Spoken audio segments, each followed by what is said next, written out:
തിരുവനന്തപുരത്തൊക്കെ ഇതിനെ പറയണത് ചീവക്കിഴങ്ങെന്നാണ് പറയുന്നത് കേട്ടോ. ബാക്കി എല്ലായിടത്തും കൂർക്കയെന്നാണെന്ന് തോന്നുന്നു പറയുന്നത്. അപ്പോൾ ഇതുകൊണ്ട് നല്ലൊരു തോരൻ തയ്യാറാക്കാം. ഇത് ക്ലീൻ ചെയ്യാനാണല്ലോ കുറച്ച് പാട്.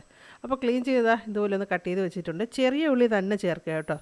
കുറച്ച് പച്ചമുളക്, പിന്നെ കുറച്ച് കറിവേപ്പില.